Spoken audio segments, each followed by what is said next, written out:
Welcome back into the Sports Source. This segment of our program is brought to you by Calhoun's. And when you're eating at one of their 9 area locations, you're guaranteed to be eating fresh food. That's because they buy their food whenever possible, right off local farms. They like to support local farms, they like to support the local economy, and you can keep that in-house by supporting them for supporting the local economy. Calhoun's, a taste of Tennessee, and you can follow them on Twitter. It's odd to find a restaurant chain with as many Twitter followers and social media followers as Calhoun, but where they do giveaways and contests over there all the time, you want to follow them on Twitter. Calhoun's, if you're not eating there, at least follow there on Twitter and then go there the next day. So, all right. Bob Hodge, welcome into the show. Good to have you. Glad The to next be back. next member of our panel right here, Mr. Hodge. It's time for our Hot Read segment. That means 2 questions. I'm going to start with these 2 down there. It plays into something we talked about in the last segment. That is, Florida goes to, they blow up Jim McElwain, ha ha ha, where they're going to an interim first. That'll show us. And they get smoked 45-16 at Missouri. I mean, blown out. The team clearly had just nosedived. Even on Twitter yesterday, the Florida football program put out a tweet of, it was the Leslie Nielsen shot from Naked Gun, where they're saying nothing to see here and the fireworks factory is blowing up. That's the official Florida Athletic Department put that out. Do you think, and I asked this a little, we danced on it in the last segment, do you think that plays a role in John Curry's thinking? And would it play a role in your thinking, you guys, Jimmy and Ryan? Go ahead. I don't think it plays into John Curry's thinking. I think when he came out and spoke last week publicly, I think it was to tell people, I know what I'm doing. I have a good plan in place. You guys just need to let it play out. And I think he feels confident in what he's doing. I think his way of saying that, I think this maybe gives him vindication that he's doing the right thing when he sees what's happening at Florida, but I don't think it changes his way of thinking one way or the other. I don't know if it changes his way of thinking, but I think it's part of his thinking. I wrote a column the other day, and I gave about 10 reasons of why I think Curry has not made the decision. Hopefully 2 of them were right, because I don't really know what he's thinking. But I do think, having witnessed what happened in 2008, having seen what happened with Florida, was like, aha, there you go. And I also think this. I think Tennessee cherishes a record that a lot of people don't even pay attention to. Tennessee's never lost 8 games in a season. And I think Curry pays attention to that. I think he would like to try to figure out a way to at least not lose more than 7. And I do think he would see a team that would fold if he did make the announcement now. I think they probably would. I don't know that I would have said that a month ago, but they're still dancing around, jumping and playing for their coach last night, which suggests they might tank it if they got rid of him. All right. Bob got rid of him mid-season. Bob and Will, Butch Jones had 2 scholarship quarterbacks going into yesterday's game. Garantano hurts his ankle. He puts in Will McBride for 3 plays, then goes back to Garantano. Earth explodes.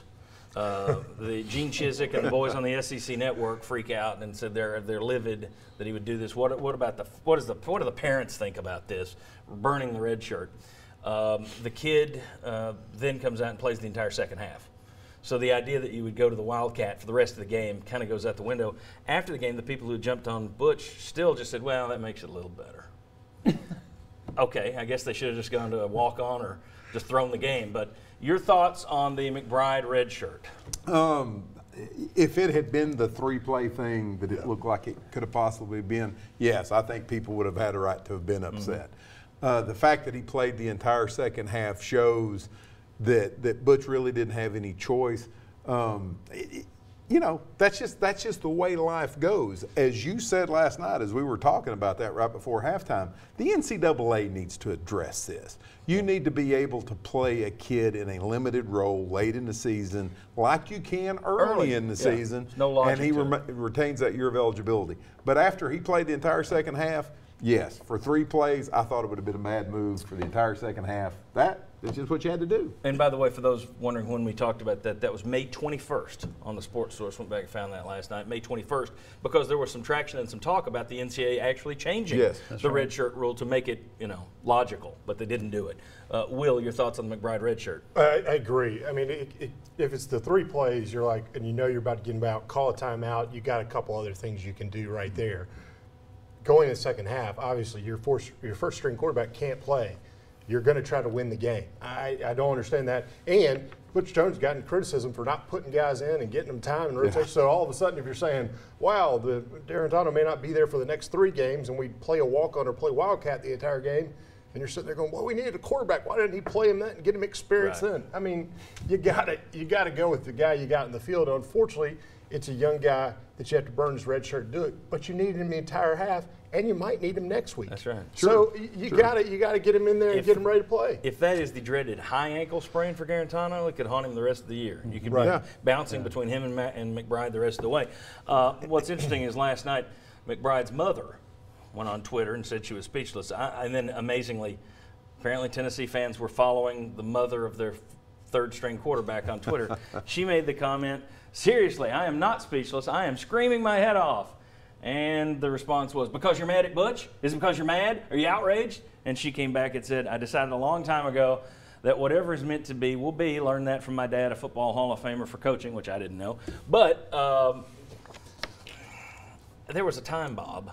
Yes. There was a time when the parents of players, I mean, Will, when you were over there 20 years ago, not quite 20 years ago, I don't remember anybody talking about, what are the Overstreets thinking? You know what? This parent thing in my memory, and I could be wrong, the first time I remember a parent injecting himself into UT football was back during the Manning Stewart. Brendan Stewart's dad, Reg. Exactly. That was the first time I'd ever heard about that a parent was upset, was injecting himself into the football program.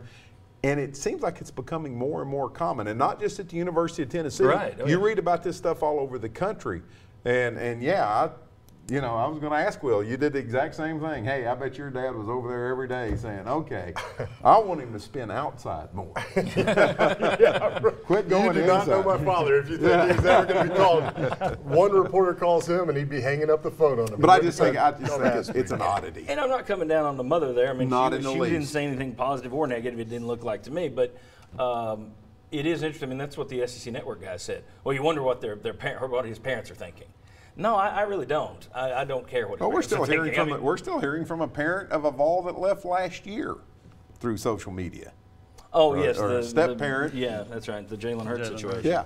Yeah, I mean, Twitter has changed all that. But again, they can say whatever they want, positive, negative, whatever. I'm just surprised that the SEC Network, in their moral outrage over taking the red shirt, then had to say, what are his parents thinking? Yeah. Well, No, look, this isn't T-ball. I don't care what his parents are thinking. He signed a scholarship, okay? It's teed off ball. It's teed off ball. That's right. That's right. All right. Thanks. When we come back, we're going to talk a little bit about the empty kneeling movement, the response to that, thoughts on that. A lot of new panelists. Come on back.